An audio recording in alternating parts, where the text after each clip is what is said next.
You know, after seeing this movie, I suddenly developed a weird craving for bagels.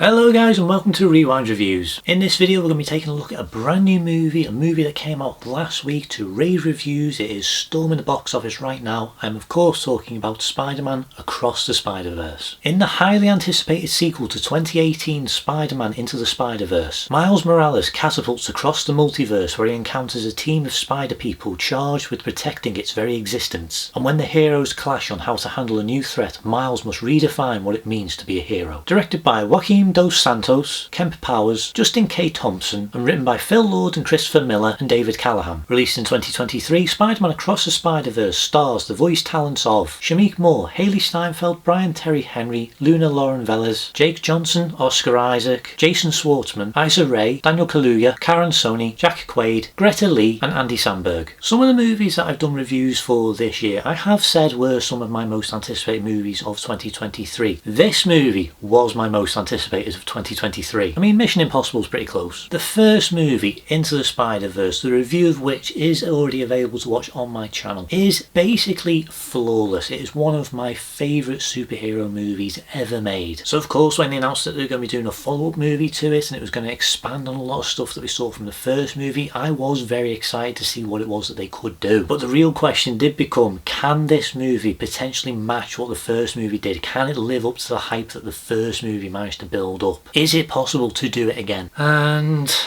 yes, they can. This movie manages to take everything that worked about the first movie and it amplifies it tenfold. And in doing so, this might be the comic book movie of the year. But just before I get into the main review, I do want to make sure that I do say that this is going to be a spoiler-free review, so do not worry if you are worried about any spoilers whatsoever. I'm going to keep this as spoiler-light as possible. I'm going to go over a few details here and there, but this will be mostly spoiler-free. So let's get on with the review. This movie picks up about a year or so after the events of the first movie, with Miles trying to balance his life, his family, and his work as Spider-Man. Miles feels a little bit older in this movie, and he also kind of comes across as a little bit cockier, which is a really bad thing to be when you're Spider-Man. But he also does feel like he is a lot more experienced. This is somebody who has been Spider-Man for a little while now, and he has started getting used to his powers and what it is that he's meant to do. And I really love what it is that they do with him in this movie, because the dilemmas that they put him in this movie do feel very much in line with what Spider-Man is meant to be. The first act of this movie is Miles trying to balance the two aspects of his life, with all the stuff going on with his family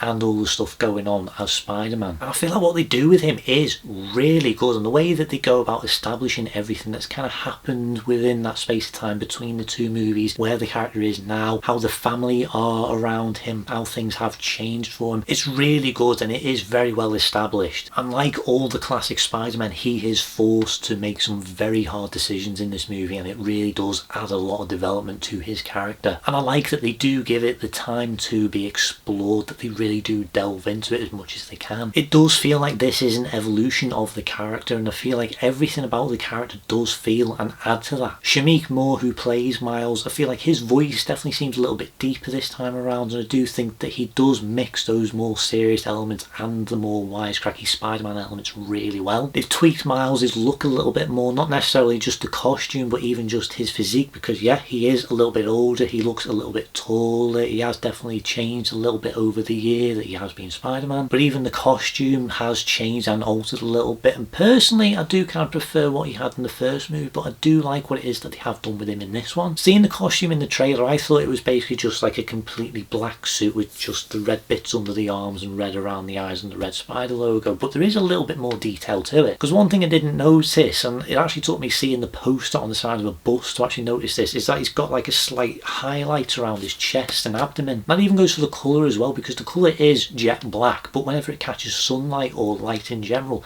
it goes a little bit more blue. That's just a subtle thing to add into this, because the Spider-Man costume was always meant to be red and black, but because they wanted to highlight the muscles and the way that he moves and everything, they had to include colour to sort of like show that off a little bit, and they chose blue. And then over the years it just kind of changed and evolved until eventually the costume became the classic red and blue that everyone knows. So I do like those little details. I think what they've done with Miles is genuinely great. I think that the story that he goes through, the journey, the character arc is really good. I think everything that they have done with him, even the performance from Shameik Moore, is brilliant once again. But the thing that surprised me most about this movie was what they did with Gwen Stacy. Spider-Gwen makes a big return in this movie, and I was really shocked to see just how prominent a character she was. She was a big character in the first movie, and she was one of the main supporting characters, but they didn't really give her as much focus as they probably could have done. But given that that movie was more focused on Miles' story and his origin story, it made sense to just have them more as supporting characters. But with this movie being a lot longer than the first movie, and this only being the first half of a two-part story, they are able to give this character a lot more attention, and they really do delve into her. They really build on the character a lot more, and they give her so much more development this time around. She is a fantastic character. I think Hailee Steinfeld was the perfect choice to voice her, and I think she has done a wonderful job. I like the journey that she goes through. I think that what they have done to further the character a lot more and how she is placed within the story is really good. I like that this movie does take the time to answer a few questions that we did have about her from the first movie, and it really does work very well for this story and the emotional story that she is going through. And in many ways I do feel like this movie is more a two-hander rather than just focusing on either Miles or Gwen. I think that is a really great idea for them to do. Both Miles and Gwen, the characters do have a really great chemistry between them. I think that both the actors do bounce off each other really well. It does come across as very believable. I like how their friendship has evolved from the first movie. That was a big thing that Gwen went through in the first movie, with her learning to trust and open up a little bit more, and I like how they do build off of that in a very realistic way. I have always said that trying to juggle character arcs and stories can be difficult, especially when you are trying to have two very prominent characters at the forefront of your movie, but I feel like because this movie is the length that it is, and because it is a two-parter, you are able to give both those characters just the right amount of development each and give them both enough screen time. I do feel like Miles is the main driving force of this movie. A lot of the movie does focus on his story and revolves around him, but Gwen does have a very important part to play in the overall story, and the fact that they really do delve into both those characters in equal measure and give them both enough development, it really does improve this. But Miles and Gwen are not the only Spider people in this movie. This is another Spider-Verse movie, and we are introduced to a load of new Spider people from different dimensions, the most prominent of which in this movie is Miguel O'Hara, the Spider-Man from 2099. This is a character I've been really looking forward to seeing on the big screen for a very long time. He's one of my favourite variants of Spider-Man. I was first introduced to him through the Shattered Dimensions game and later the Edge of Time game. I was really fascinated with this very, very different version of this character that I'm so used to, and I became really interested in his story and seeing where he comes from and what makes him so different from all the other Spider-Men. And he is a really cool character, and every time that he has had a cameo in different Spider-Man mediums over the years,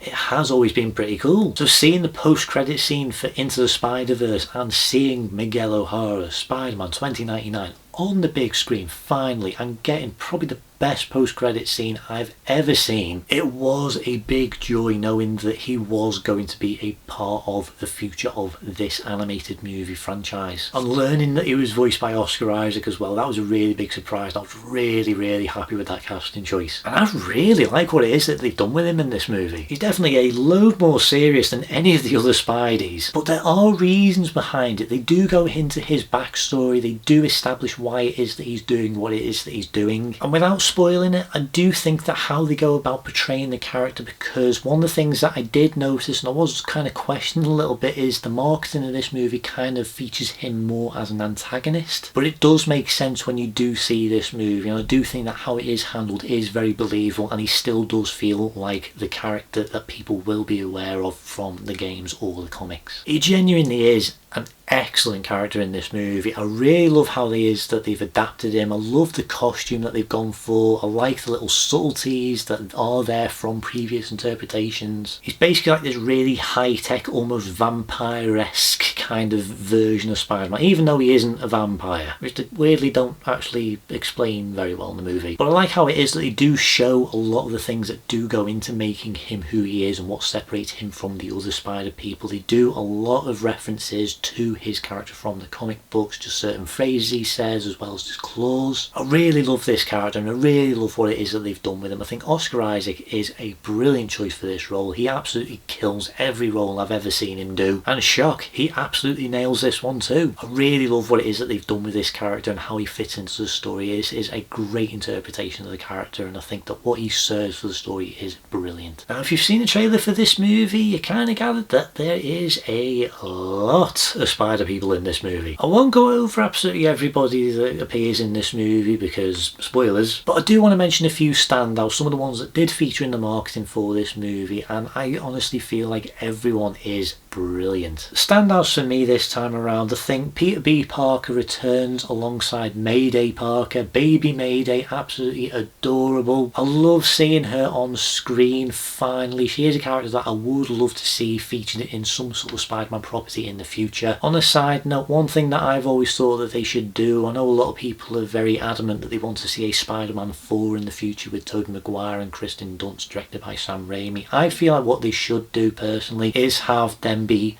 parents and have the movie focus on Mayday Parker. I think that would actually be a really interesting direction to go in. I like what it is that they are doing with Peter B. Parker in this movie. He doesn't have anywhere near the sizable role that he had in the first movie, but he does have an impact on Miles once again, and I do like seeing him in this and what it is that he brings to the overall story. It's also nice just seeing Peter Parker just being happy for once. The other standouts for me have got to be Karen Sony playing Spider-Man India, who is just an absolute joy to see, as well as Daniel Kaluuya playing Hobie Brown, aka Spider-Punk, the best character in this movie. I love the energy that these characters really bring to this movie, as well as the direction that the animators went with their overall designs. Especially Spider-Punk, because I haven't really seen that much promotional material with him, and I wasn't actually aware of what it was that they'd actually done with his overall look, but I think that how they've brought him to life in this movie is genuinely incredible. It looks like one of those old 70s, 80s punk rock style posters that's all kind of been like cut and stuck together and everything. It's always moving and shifting whenever he moves. It looks incredible. It's such a tricky idea to pull off, but they really have done it. And we do get to see a little bit of their backstories on what it is that went into making both of them the Spider-Men of their worlds, and I think that how it goes about actually showing that and showing their backstories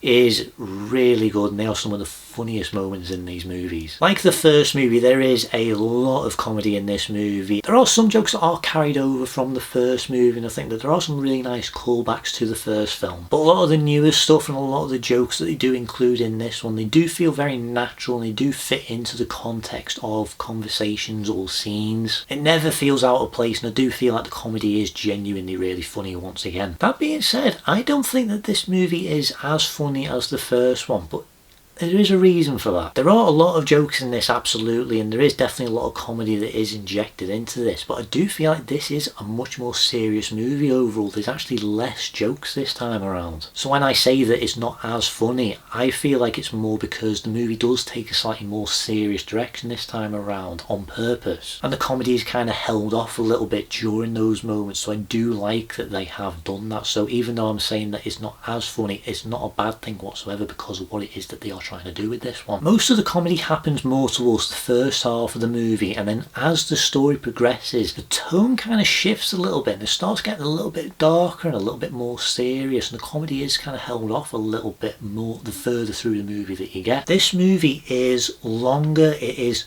darker, and is a lot more complicated. Everything that a true sequel should be. It uses what worked in the first movie and it builds off of that into something much bigger this time around. Because compared to the first movie was a very personal story centered around Miles, and it was quite a small scale story overall. This time around, it feels so much more bigger with so much more going on, so many other worlds that are introduced. But at the same time, it does keep the focus on Miles' story and what it is that he's going through. So in many ways it does feel more personal, but at the same time it's gigantic compared to the first. And it's also one of those sequels that is both clever and twisty enough to kind of make you see things a little bit differently. There are things that they do introduce in this movie that will make you see not only this movie a little bit different, but the first one as well. I'll definitely get more into that in my spoiler-filled review, so I'll leave it at that for now. I love what it is that they have done with this movie, with this story overall, and the tone that they have gone for. I love that they have gone a darker direction, because I feel like that is where this story does need to go. There have been a lot of comparisons that other reviewers have made between this movie and The Empire Strikes Back Star Wars Episode 5, and I think that is a pretty decent comparison. There are definitely a lot of elements that are very similar in Empire Strikes Back and this movie, and I feel like that is a really great direction for them to go in with this movie, because it does feel darker, it does feel a little bit more mature, it furthers the story and the character arcs and the character relationships, and in some instances is an improvement over the first movie. Now, as I said, this is a part 1 movie. Originally this movie was going to be released as Across the Spider-Verse Part 1. The initial teaser trailer for this movie advertised it as Part 1 of 2. But a little while later they decided to retitle the movie just Across the Spider-Verse, and they decided to retitle Part 2 Beyond the Spider-Verse, which I always thought they should have done from the beginning, to be honest. So there are people saying that no, this isn't a complete story, you're not getting a full experience or anything like that, and I understand where it is that you're coming from, but at the same time there are movies out there that do have cliffhanger endings, that do have a lot of stuff that are carried over into a part 2 movie. Things like Lord of the Rings, for instance, with the way that each of those movies end on cliffhangers directly following into the next one. So I don't really understand what the big problem is with movies having cliffhangers and having large stories that need to be continued in a second half, because you're able to do a lot more with the characters, especially when there's just so much going on. The ideas, the concepts and characters and all the stuff that they are trying to introduce in this movie, they can't do all of it in the one film, so it makes sense to split this up into 2 parts. And if people are fine with movies like The Lord of the Rings and things like Dune as well and It, I think that people should be more or less okay with this one. But I do understand where people are coming from when they say that it's not a complete experience, that they aren't getting the full story, so I do understand that. I personally am satisfied with the movie that we have. Now, speaking of this movie starting off quite comedic and getting darker as the film progresses, there's one other character in this movie that has a gigantic presence in this film, and that is the Spot. The Spot is a ridiculous supervillain. He's never been taken seriously ever in any medium that he's ever shown up in. My only experience through the character was from the Spider-Man animated series from 1994. And yeah, I'll agree with most people, he was a very ridiculous villain, but one of the things that I did think when I saw this character and what it was that he could do was that there is a lot of potential for what it is that he could do. Not necessarily in characterization, but in terms of his power set and the stuff that he should be able to do with all these portals and the way that he is able to kind of like take them off his body and use them to teleport around places. I am somebody who does write stories, who does create characters, and one of the characters that I did create does have a very similar power set to the Spot. And the stuff that I was having them do was really extreme and really over the top. And I feel like what they've done with the Spot in this movie is what it was that I've always wanted them to do with him. That potential that I saw in the Spot and what it is that his powers can do, they take full advantage of it in this movie, and they exceed all those possibilities. And a good part of that is because of the characterization that they've gone for him. The Spot does start off as a very jokey villain of the week type character, but, and without going into spoilers, the way that his character is built up throughout this movie into becoming a much bigger problem, and the way that he starts becoming a lot more threatening, and I dare say it quite scary as well, is so well done. He is absolutely incredible in this movie. The direction that they have gone with him and the voice talent as well is just fantastic. Jason Schwartzman is the perfect choice for this role because he does lean into the more comedic elements, but he can get much more fearsome when he needs to, and I think that really helped add to this character. That first image that they released of Miles and Gwen going up against the Spot, he did come across as a lot more scary and a lot more intense than previous versions have made him out to be over the years. They really lean into that, and they have created one of the best big screen Spider-Man villains in recent years. Even just his design and the art style that they've gone for with him, it's just so good what it is that they have done with this character. I'll be honest, I did have a lot of theories and a lot of ideas around what it was that they were going to do with the Spot in terms of his character, his backstory and where his powers come from, and I will admit that I wasn't too far off. Without getting into spoilers, there are definitely some decisions that they made with regards to his character that I did actually guess, and I'm pretty pretty spot on with. But then there's a lot of other things that they are adding into this that I never would have thought of in a million years, and it's absolutely fantastic. I love being surprised by characters that I am familiar with, and I feel like a lot of the characters in the Spider-Man movies, yes, I know these characters inside out, so I am surprised seeing some of the stuff that they do add into these movies. I'm really happy with what it is that they've done with this character, and don't worry, I'll tell you all about that in my spoiler talk video. Now, one big talking point of the first movie was the animation and the art style that they had gone for. The animation in this movie is pretty incredible. They go all out on the visuals this time around, almost to the point where it feels like the first movie they were just experimenting with what it was that they could potentially do with all these different characters and art styles and seeing how it would all work and fit together. This time around they amplify that to the nth degree. There are so many characters that make appearances in this movie, and each one of them has a different animation style. Some are just like the traditional 3D that you'd see in any other animated movie. Some are slightly more like Miles from the first movie with the slightly dropped frame rate. There's some that are much more cartoony. There's animals and creatures and other things and lots of other weird and wonderful designs. Some you might be familiar with, others you won't. They really have gone all out with some of the characters in this movie, to the point where there's even a character that looks like there's something out of a Renaissance painting, and as they're moving around you can see like all these little drawings and little notes and all sorts around them. It's just so much detail in this movie. Because one big difference this time around compared to the first movie is that this time we get to go to all these different other worlds, and every single one of them has a different art style. They all feel very unique, and the worlds do fit their version of Spider-Man. It's not just a case of whenever a character goes into a different world the animation style and art style changes. There are a lot of different sequences in this movie that do have varying types of art styles, and it all fits and it all works. There's even a sequence involving the Spot that is both beautiful and terrifying at the same time. It is just so good. There are moments in this movie I genuinely could not believe what it was that I was seeing on the big screen, because this is such a good, well-made movie. It deserves to be seen on the big screen. It looks so different from any other animated movie that has ever been made. Yes, it is very much a sequel to the first movie, but even that movie couldn't go too far with what it was that they were trying to do, because that movie was very much focused on the one world, and that was Miles' world.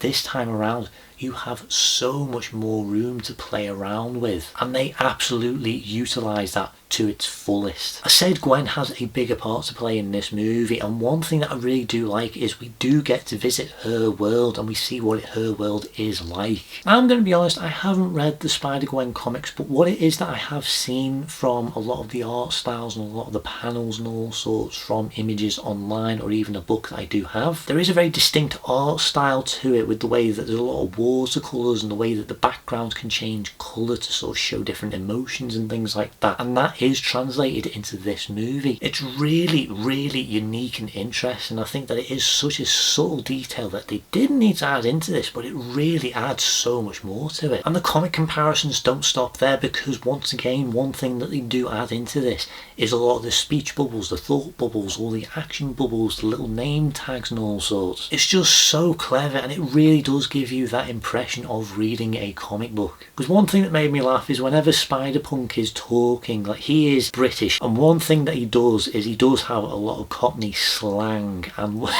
how they sort of go about sort of explaining that for people who might not understand how it is translated is they have a little thing in the corner of the screen that actually translates what it is that he's saying, that kind of acts as the speech bubble, but it is really subtle how it is used. It is really funny, because he did something very similar with the Scorpion in the first movie, where he's got a speech bubble that hangs over him whenever he says something in Spanish. But one other thing that they do add into this is that they make sure that they do add a little bit of text on screen just to show what universe you are in. Not that you really need help sort of distinguishing each world from each other, because they look so different from each other. You wouldn't even really need it, but it is a nice touch. I really feel like this is one of those instances where this movie does improve on the first movie. The first movie is basically flawless, as I have said, but this is one of those times where they really do level up this time, to the point where I would honestly say that the animation in this movie is a little bit better than the first movie, and that is very high praise. When it comes to how it is that they've handled a lot of the characters, their movements and a lot of the action, it is really fast once again. It's very fluid, and because this movie is definitely a lot more serious and it is a lot more dark, there are definitely a lot more intense sequences this time around, and I think that the intensity is really amplified and it really fits. And once again, I'm going to risk repeating something that I said in my review for Into the Spider-Verse. The stuff that they are able to do with the characters in these movies, from the movements, from some of the things that they are able to do with their abilities, you can only do in animation. Yeah, sure, you can use CGI to try and do some of this stuff, but it just wouldn't work, and it would still feel very out of place, and it wouldn't always connect up properly. With animation, you are able to make that transition from the more subtle and more realistic stuff and the more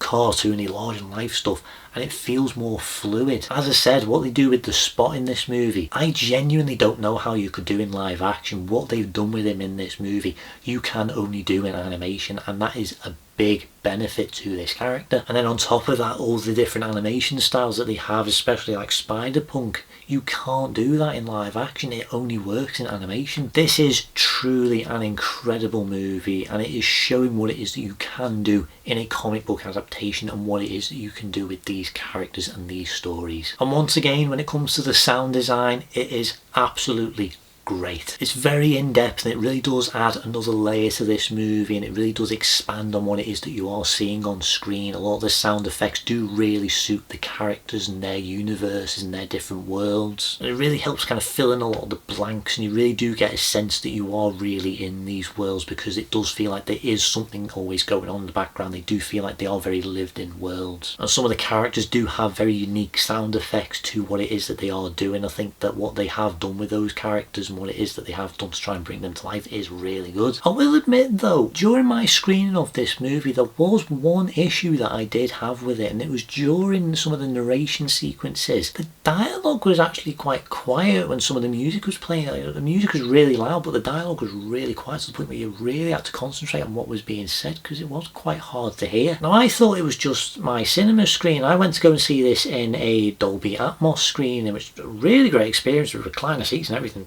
Brilliant. But it was really strange why the movie did sound like that. It was only in those two scenes. I can't think of any other scene that sounded like that. Everything else sounded absolutely fine. But I am a bit surprised seeing how many people have had this issue, so I don't know if it is just a case of the format that it was in, or whether it is actually part of the movie. I'm not quite sure. I might need to watch it again in a different format to really sort of know for certain. But it didn't take me out of the movie. It didn't ruin the experience for me, so I'm going to be honest, it didn't really bother me that much. It was just something that I did want to mention. And when it comes to the music for this movie, Daniel Pemberton returns to compose the score for this movie, and the soundtrack that he has created is once again incredible. Now, one thing I was a little bit worried about when it came to the soundtrack is, like most other superhero movies, one of the things that they do tend to do is they get rid of the themes from the previous movie and they have a completely different soundtrack. But with Daniel Pemberton coming back to do the score for this movie, the themes from the first movie are used once again, and they are very prominent. It's really great to hear them again. I do like how it is that they are used once again, but I do like that what they do this time around, like every other sequel, is they do introduce a lot of new themes to support a lot of these new characters. And there's a really good balance of different types of music that they incorporate in this. They do have the more orchestral stuff that they had from the first movie, but then with the inclusion of Spider-Man 2099 and all the more high-tech sci-fi stuff, there's a lot more of a techno theme this time. Well, it's kind of synthy as well, so it's sort of a mixture of techno and synth. And I've got to be honest, it's taken me about a week to really sort of put this together, but I've got to be honest, the theme for Spider-Man 2099 does sound very similar to Spider-Man Unlimited.